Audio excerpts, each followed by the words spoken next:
Hello, we are live, and my name is Cindy, and thank you for coming to this video. And I have with me today Haley Henahan, and she has agreed to do an interview with me. And we are fellow VIP Kid teachers and with dreams, right?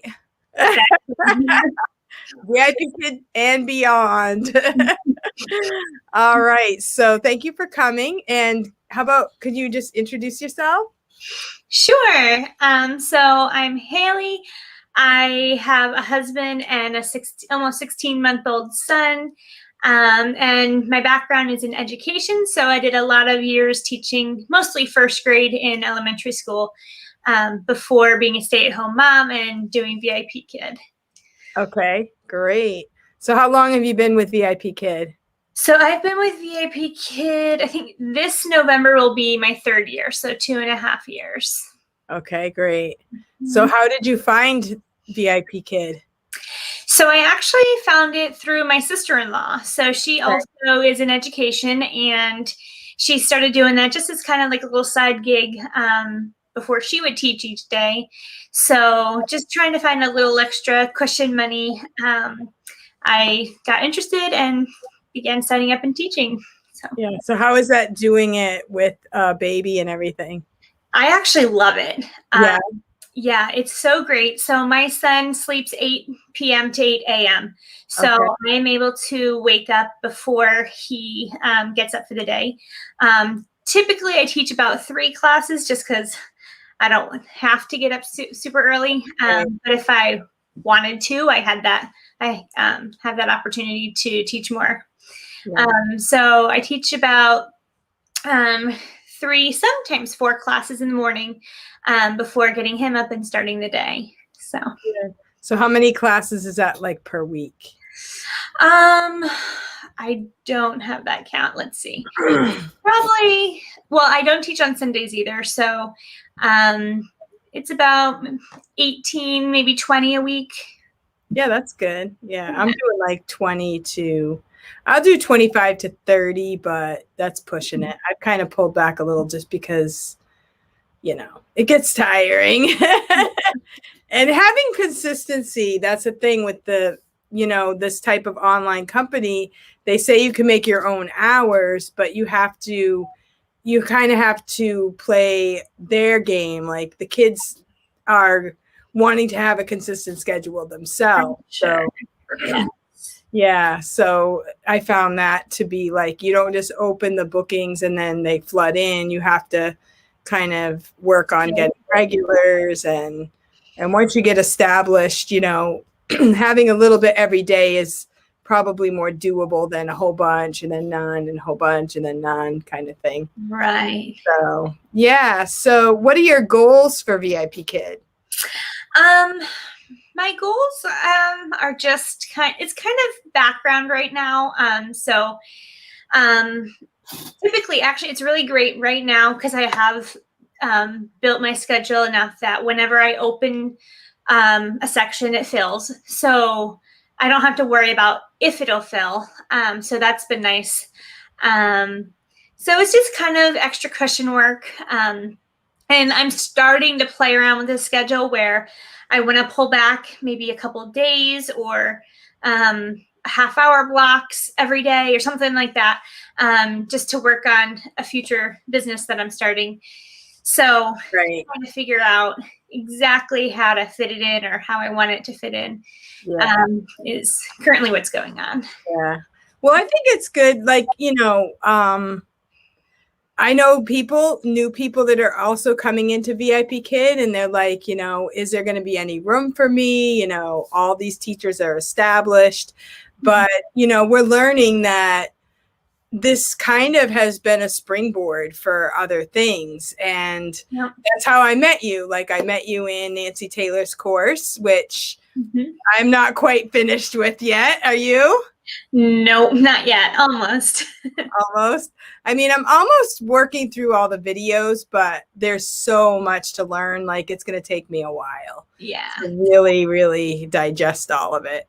But yeah, so that's how we met. And we're in the same like group for the last, she calls it cohort. And so you're kind of not moving on from VIP Kid, but kind of adding to your sort of skills. And what's your new venture? So just after Christmas, I realized that I had a really strong passion that I wanted to pursue, and that's to be a pediatric sleep consultant. So I am currently getting certified to be able to help moms and dads get the sleep they need, and help the little ones get the sleep they need so that they can get their own sleep. So you do that in person? I know you've made some videos, but you do that in person too? So there'll be an option because of like things like Zoom. It'll be pretty easy to consult online. But ideally, if there's local families, I can go to their house because environment is a big part of it. So being able to step into the nursery and to see how things are plays a big role as well. So I'll tell you what. Did you know I have 13 kids, right? I did, yes. You mentioned so I could write the book on this. Yes. I didn't watch the last one, but I think I watched the other videos that you did, and my first child was the worst. Like, she was horrible, and I didn't know what I was doing. And I went to college, I was a teacher, and it got to a point where she's only 6 weeks old, and I thought either she goes or I go, because we were both like at our wits' end. Because she would not sleep. Her nights and days were mixed up, and I didn't have anybody really to help me. So I had to kind of figure it out. But I can tell you some tips that I learned. But there was a book that came out probably a little ways into my mothering. It was called My First 100 Babies. And have you heard of that one? My mom actually had that book. Oh, okay. Okay. So I never really read the book, but I heard a lot about it, and it was really made sense. Like, she would do like what you're doing, go into the homes and, help people, because I mean, it's weird because you can't wait to have this child and you're so excited and happy about it. And you don't realize how difficult it's going to be just to get some sleep. Right. Yeah. I had lots of background babysitting, being nannies, just always around children. And then I had my own, and I was like, oh, I got this. And then I was like, wait, no, I don't. Like, oh yeah. It's a whole new ballgame when it's your own kid. Yeah, it is. And my oldest daughter, she has 4 kids, and she doesn't follow the rules. She's the oldest of 13, and I kept telling her, you don't know what it's like until they're your very own children. Because I didn't make my kids get up and help out. I took care of the babies myself. I didn't push it off on the kids, But she did do a lot for me. Like, she cooked for me. She ran errands for me. She did a lot of like childcare type thing. But the nighttime, I didn't make them, help me out or anything. But we made them sleep, because if they didn't, I couldn't function. Right. Yes. But we didn't put them in our bed or anything. We didn't let them sleep with us, because I was afraid my husband, he was a hard sleeper. So I was afraid he would like roll over on one of them, or the kid would fall out of bed or something like that. But we did keep them next to us, like in a crib. We did different things with each one because the housing situation was different and stuff. Yeah. But it is really important. And I think it's good for parents to get a good start. And a lot of it's your mindset, is how you approach it and how the kid's going to respond to your clues or your, like my first one, I didn't know if I even knew what I was doing. Exactly. Yes. And every kid is so different. So like you have a kid with a really relaxed temperament, and they like, learn things quickly. And then you have kids that are not, and then it's a little bit more work, and parents are like, what am I doing wrong? But it could just be the child's temperament, so. Right. Well, my first one, I realized she was very scheduled. Like, she had to go to bed at a certain time, get up a certain time, naps at a certain time, like eat at a certain time. Like, you couldn't you couldn't change it, Mm-hmm. like, you know. But my second one, she was just very, very easy to, like, she would almost sleep every time I put her down. She'd fall asleep. So then I had to remember, okay, I don't want her to have to sleep all the time. Right. So yeah, they're different, and life goes along. Like my youngest is 13 now. So it's, you know, it's hard. Some people think that parenting never ends, but you know, that's kind of why I got into VIP Kid, was because I'm like, I had to fill a huge void, because I was like doing everything high speed for 25 years, and then all of a sudden it stopped. Right. Yeah, that's been a big change. Yeah. So I really think that's really awesome what you're doing. And so what are you going to do to get clients? So I'm currently making YouTube videos, just giving little bits of advice here and there, helping them get to know me, build rapport that way. And then there's probably going to be other things, like once I officially get certified, I will probably reach out into the community, maybe do like little sessions where I can go into like little mommy groups, or maybe even hospitals where there's like, you know, the pregnant women before they, you know, like how they do their birthing classes kind of thing. And just kind of find people that way too. So Good. That's a really good thing. Yeah. That's a great way. My oldest daughter, she helps, she works at like a crisis pregnancy center. And so she helps new moms a lot with, you know, like before they have the baby, and then parenting classes. But I think she's done the sleep classes.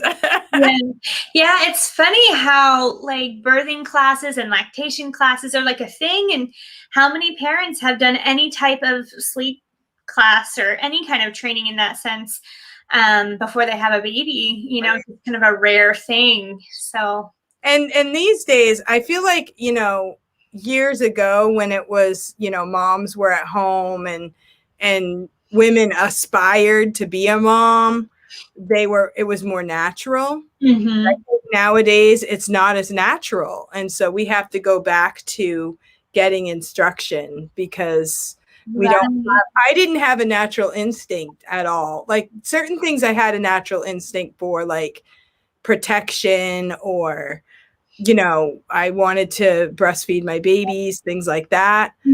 As far as sleeping and knowing what the schedule is, and, you know, and every kid, I would always listen. Now, what am I supposed to do this time? You know, and every kid is different.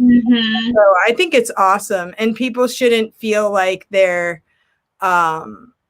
embarrassed at all, you know, to get help, because I know for me, I felt like if I don't get a good night's rest, I can't do anything, you know, dragging all day long. Wait till they go to bed again. And that's not a good way to live. No. Yeah.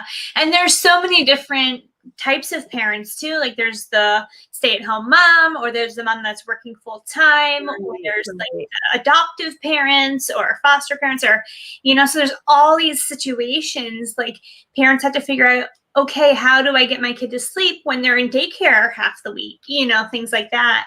So there's just a lot of challenges that way too. Yeah, that is very true. So how much education did you need for that type of certification?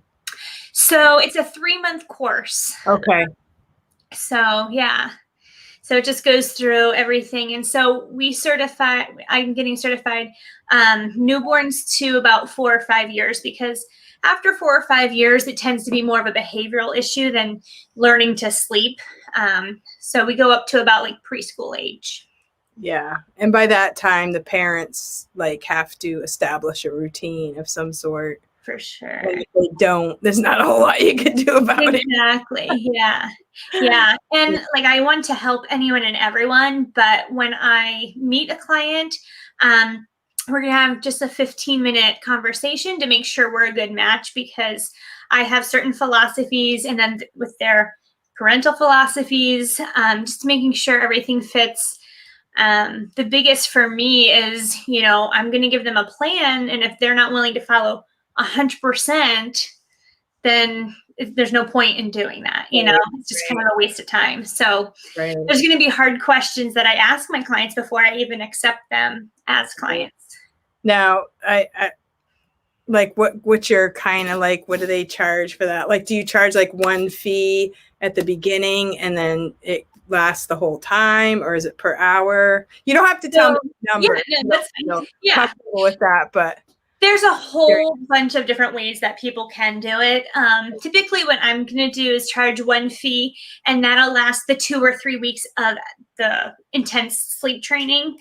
And that way they will kind of have my full support during that time. And then by 3 weeks, they should be able to be sleeping through the night and seeing mostly all their issues fixed. Yeah. But then I'm also going to offer. I can tell you right now, I will, as a mom of 13, I can write something to put in your paperwork that would be like, a good night's rest is the most important thing for new parents. For sure. And establishing that from the beginning is just, it can really improve your life with your child. And I mean, some people, they want to sleep with their kid, or they want to kind of be lackadaisical about it, but that is going to last for years. For sure. Never, but for a long time. Yeah, well, this subject is also really dear to my heart because about 6 years ago, my sister had my niece, a little girl, and 5 months later, my sister took her life. And she had postpartum depression, and we were kind of pitching in and trying to help. But the biggest thing with that is she was not sleeping. She was hardly getting any sleep. Even if my niece was sleeping at night, my sister was up making sure the baby was okay and just things like that. So just helping parents get the sleep they need is so beneficial. Right. Wow. So. Wow. Yeah. Well, I'm so sorry that happened. That's a sad story. Yeah. But you can, help a lot of people in that. Sure. Driving you. Mm-hmm. Yeah. So yeah, it's just that, and that's the thing. My daughter, she's the oldest of 13, and she didn't even get married right away. Like, she waited, she did everything, the right way, sort of thing. She wanted her kids and she loves them, but it's exhausting. Oh yeah, it's an exhausting job. So she understands, that 24/7 type of thing. But people would ask me when I had like 6 kids, how do you do it? And I'd be like, I sleep. If I don't sleep at night, then I wouldn't be able to do it. But I do. I'm really strict. Like, I was really strict. I homeschooled a lot, so I was really strict about nap time too. Like, after lunch, the younger ones go to bed, and the older ones have to be quiet. Like, they can read, they can draw. I didn't even let them play games or watch TV. The house had to be quiet. That's awesome. Yeah. Yeah. So it just is it's something you have to do just to be able to pace yourself. Yeah, for sure. Otherwise you do, people say, how do you do it? Well, I don't really know. I just take it one day at a time, Right. I pray a lot. Very good. So are you planning on more kids, or are you? Yes, we are. I always wanted a big family. I used to always say that I want 12 kids. I don't even think I have my husband to 8. So maybe 4 or 5, I think, is where we're at. So we'll see. Oh, good. Well, I never really set out to have 13. Yeah. When I had like 3, our pastor's wife, she had 6, and she always wanted one more. And so she just said, let God, kind of plan your family. And I thought, well, 6 is a lot, but maybe I could handle 6. But when you say God's going to plan your family, you just kind of like accept one more.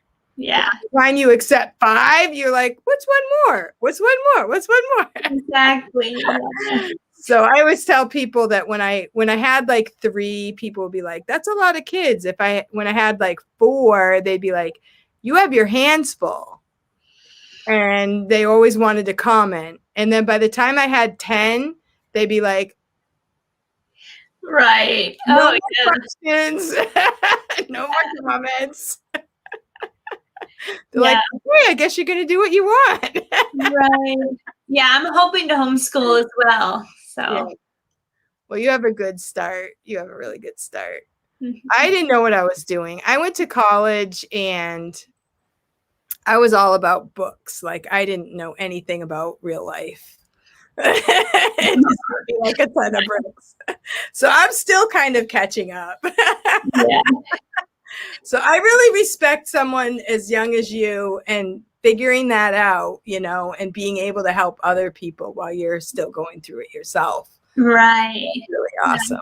Yeah, and it'll be really cool when I have the next one to kind of make videos and kind of be going through it with everyone to be like, okay, like I'm in the newborn stage and here's some things I'm doing, and can kind of progress that way. So yeah, but the problem is, like, by the time I got to like 3 or 4, it was kind of like no big deal, you know. You just put it down, they go to sleep, you know what to do, you know. It was the first one that threw me for a loop. That was my hardest. Yeah. And we did have some hurdle, like some kids, they didn't want to go to sleep and we would have to just kind of force them to go to bed at a certain time. But yeah, my babies slept a lot. Like my daughter's babies don't really sleep that much. Yeah. So, I'm like, just lay them down. And then when we would have them over to our house, we'd be like, no problem. Her daughter, her oldest one, wouldn't sleep. She's like, you just have to take her overnight. I'm so done. So I'll be like, okay, that's what I've been waiting for. Yes. So I take her and I would just hold her tight and just kind of rock her because it's a strange place. I'm not just going to. Oh, yeah. And she would give up and just fall right to sleep. I said, I can do it. No problem. Yeah. So it's a lot of fun. I love having grandkids. It's better, except they grow faster. Every time you see them, they're bigger than the last time. Yeah, that's what my father-in-law says about my son, and he sees him several times a week. Oh yeah. Oh yeah. Yeah, they're awesome. Yeah. Well, and I respect you also during this time to keep looking positive and finding new ventures and you know, creating new parts of your life. That's pretty awesome too. Yeah. Staying positive. Yeah. It's a little hard to juggle, like having to work only at nap times and things like that, but making do. So yeah. So has your husband been able to continue his work during this time? He has, yes. He mostly works from home, but he's been able to go into the office a couple of days a week. So good. Yeah, it's been doing great. Good. All right. Well, thank you so much. Did you have any questions or anything else you wanted to share? If anyone wants to find me, my YouTube is Little Sleepers and Dreamers Consulting. So you can check out my videos there or email me at littlesleepersanddreamers@gmail.com. Yeah. And I'll post your link below this video as well. Awesome. Yeah. Thank you. Yeah. So I don't know. We'll see. I'm sure there's a lot of VIP kid teachers that would want to kind of like, there's a lot of women that they start teaching and then they have a child and they're like, okay, now what do I do?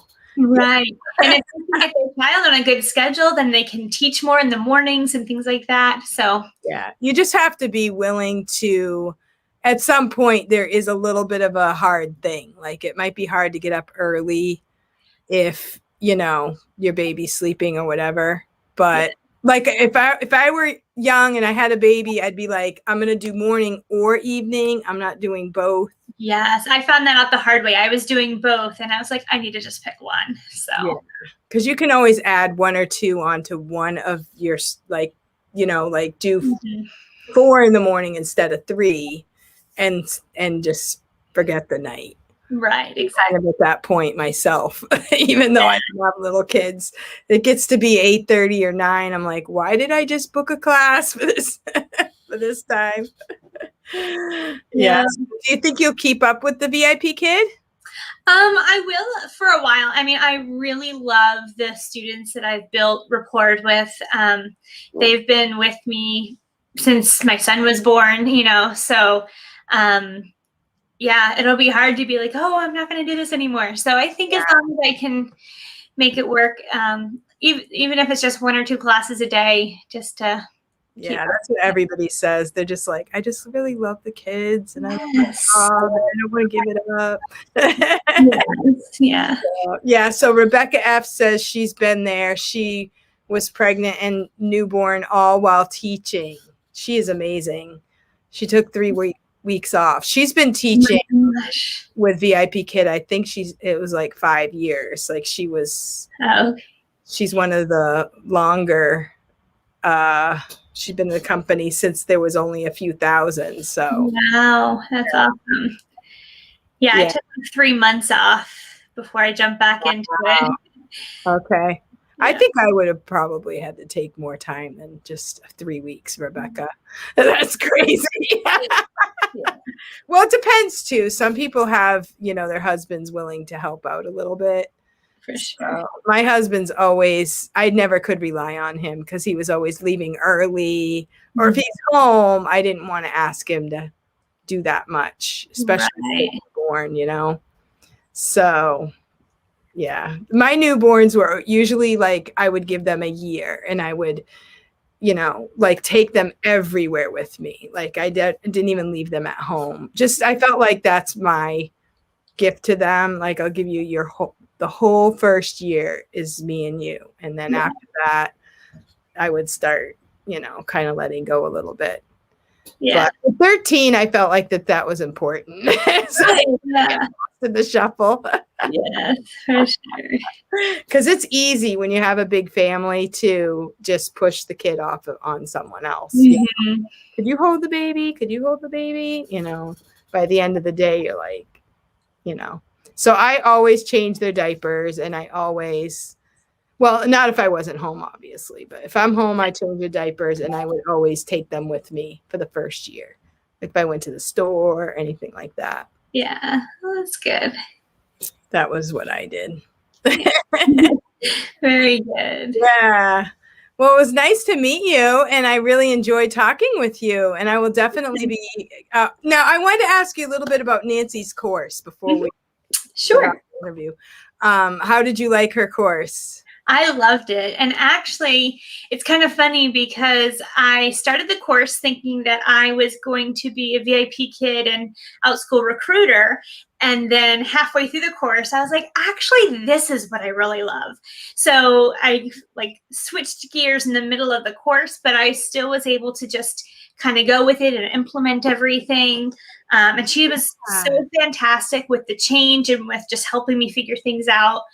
I just think it's so neat to see how that worked, how you can go. And I saw that with the other class that she did the first time, that people go into it thinking, I'm going to be a recruiter, I'm going to be this, and then it turns into something else completely. Yeah. But I think it fits you really well. The videos seem really natural and well done. Thank you. It's going to be a success. Thanks. Yeah. So Rebecca says her second is 17 months old and still wakes up at night, but her first slept through pretty much since birth. Yeah. Yeah. Well, she shoots me an email. I'm sure I can give some. Yeah. On what the tips and tricks are. Now, my daughter, her youngest one, still has a pacifier. He's over a year old. He looks like he's about 5. Yeah. He's such a big boy. And I tell her it's hard to look at him and think he's only a little over a year because he looks so much more mature. Yeah. And I sent her the video that you did about take the pacifier, and she's like, yeah. I think that's the biggest controversial topic I have, where it's like after 4 months, you have to be done. So, yeah. Well, I found when they get older, like to a year and a half, if you let them have anything that's too babyish, then they get stubborn and they don't want to give it up. Exactly. So it's even harder. Then they have more of an opinion about it. Exactly. Right. Yeah. So you kind of have to, and if you just do it gently, I think it's more like the mom than the kid, Oh, for sure. Fine. For sure. Yeah. So like for me, the oldest one, she had a pacifier. My second one was 15 months. So my oldest one kept taking the pacifier from the next one. So the second one never got one.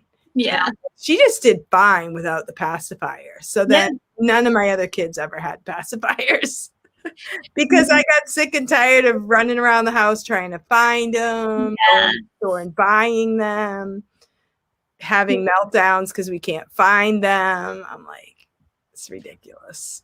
Yeah, for sure. So I would let them use the pacifier from the hospital. And when that wears, like after a couple months, it just kind of disappears. Yeah. Yeah. And they need that at the start because they don't have that self-soothing mechanism yet. So. Yeah. So I would do those. And I liked those new ones that they had, those Nook ones. I don't know if they still have those. I've seen them. I haven't tried that. Kind of. Right. You can't buy those like at the stores. Well, back then you couldn't buy them at the store. You could only buy them like on Amazon 100 at a time. Oh, okay. You could buy some and you could give them to people as gifts. Yeah. Yeah, that was kind of a pain. They're like, well, you can't buy them from us. And I'm like, well, what are we supposed to do?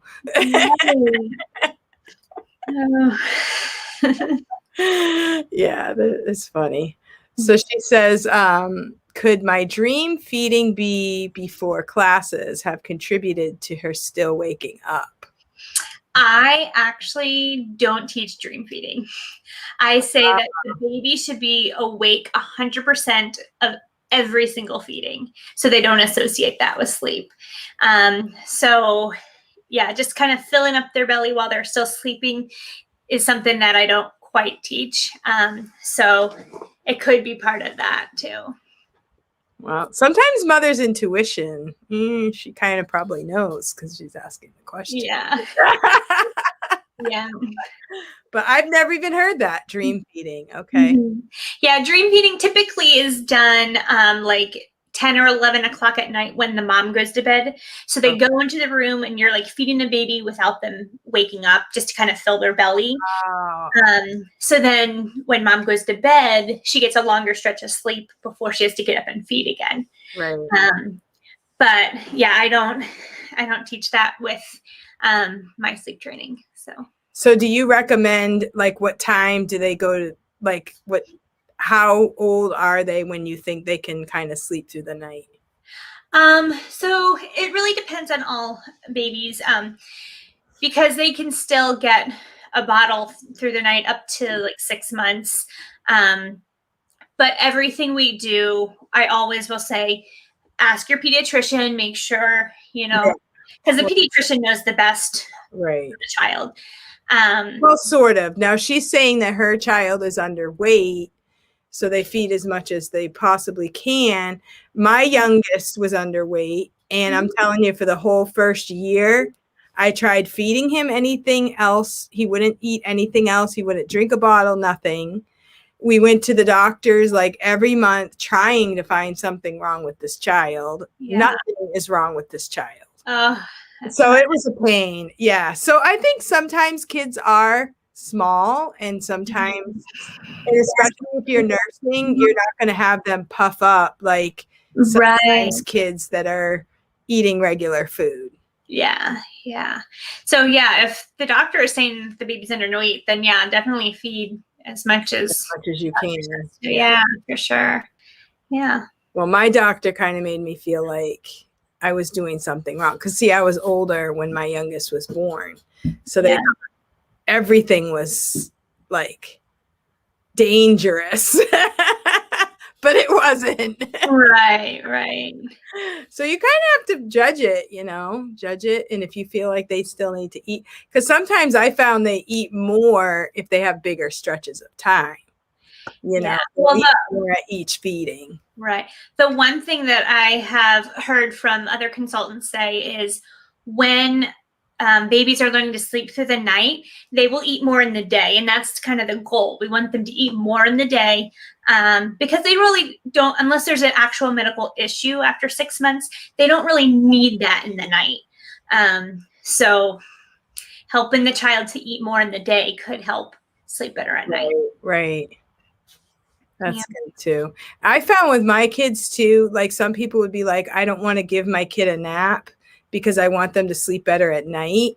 But I found that my kids, if they were on a regular schedule, they took a nice little nap in the afternoon, like not too long, but at least an hour to 2 hours. Mm-hmm. And then they were still fine to go to bed at night. But if they went the whole day with no nap and they were going gusto all day long, sometimes it was harder. Yep. Yeah, because children and babies, when they're overtired, they get hyperactive. So it's actually a huge myth where, to keep them awake helps them sleep better.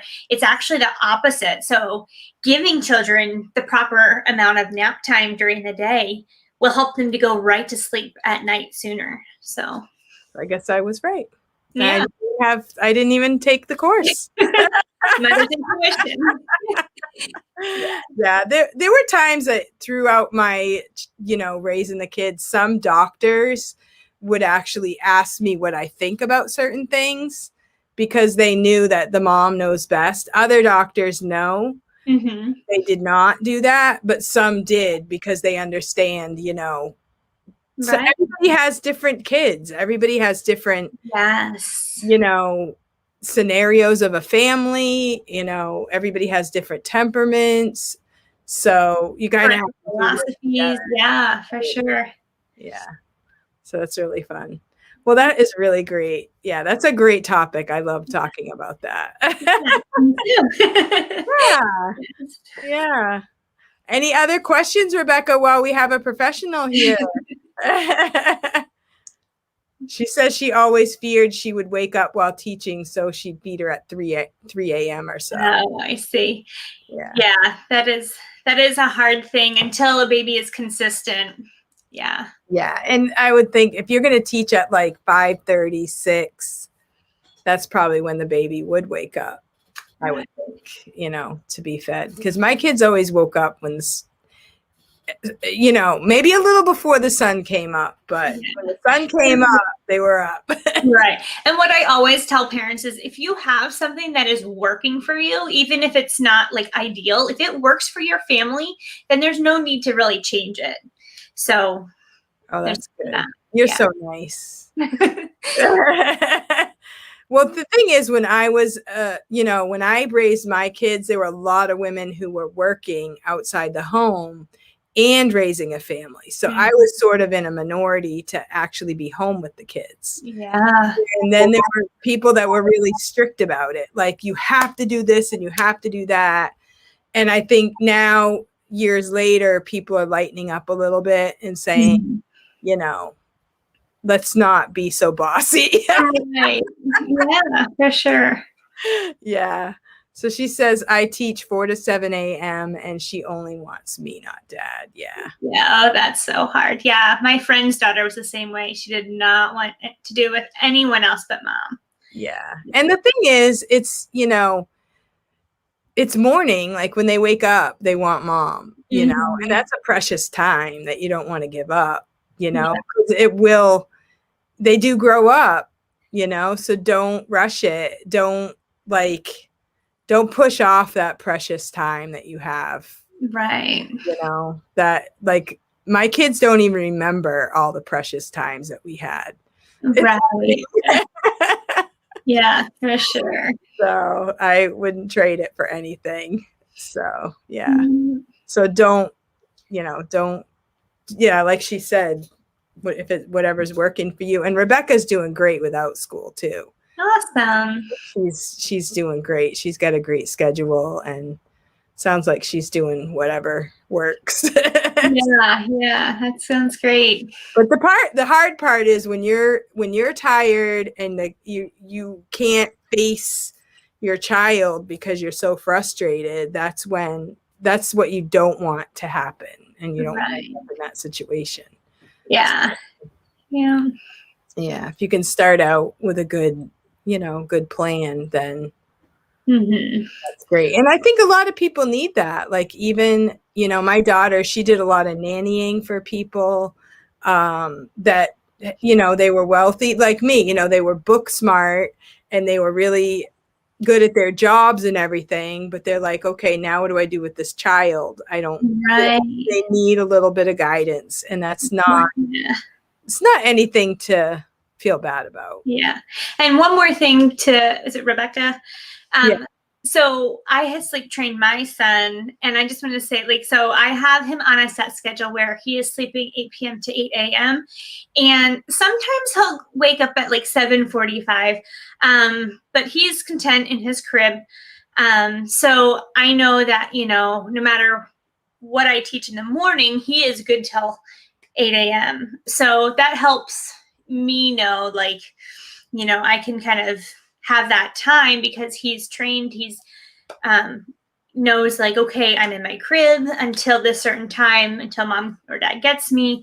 And he is much older. He's I think, I forget how old her child is, but my son's almost 18 months or 16 months. So yeah, he can just wait the whole 12 hours and know. That's awesome. Yeah. So I never have to worry oh, can I teach this class or not? So. Yeah. So she says the house is a wreck. So my thing for that is just work on decluttering. Yeah. The more stuff you have, the harder it is to keep track of it. Right. And I feel like it's a never ending battle too. And that, it depends on the person. Like my mom, she was very into housekeeping and everything had to be perfect. Yeah. And I'm not that way at all. Right. I want it to be perfect, but if it has to rely on me, then it doesn't mean that much to me to be perfect. Right. Yeah. Yeah. We just got a whole new set of kitchen appliances. And so we're going to be selling the old ones because they're still good. We just wanted to upgrade. Yeah. So they're all sitting in the nook of our kitchen. So it's just all this stuff all the time. Every time I clear something out, more stuff comes. Yeah, I got these shelves. I have a fridge and I have this little space next to the fridge. And I needed a place for my crock pot, rice cooker, all these appliances that just end up all over the counters. And I got these shelves and I'm like, the shelves are full and my counters are still full. Yeah. And I got rid of tons of stuff too. Yeah. So you just have to keep picking away and doing the best you can. I'm working on decluttering right now, actually. Me too. I am in this room where I'm at. Our friend Evelyn, she's a YouTuber and she started gardening last year. I tried to garden. I did a terrible job, but the room that I'm in has a big window. And so every time I see her videos, I want to do gardening and do it better this year. So I'm actually working on decluttering this whole room. And I actually got a new computer so that I can declutter all of my props as well. So I'm trying to declutter and make room for some plants because I want to do some gardening. So that's on my list to do with all my other stuff that I have to do as well. Yeah. That's great. So yeah, and that's what's so cool about the VIP Kid teacher community is that everybody's got their talent and we can learn from each other. Yeah, for sure. Great. I'm just so thankful that I got to know so many people. Yeah. From the VIP Kid, mostly VIP Kid teachers. Mm-hmm. So yeah, if you branch off of VIP Kid, then we'll still have that connection. So, well, thank you so much for coming. And I will go ahead and post your link below. And that way, people know, even if they watch this video later, some other time, they know who to contact and where to look for help. All right. So thank you so much for coming. Thank you for those who came in the chat box. And I guess we'll see you around. Okay. Sounds good. All right. Great. Thank you so much. Have a great day. Bye. Bye.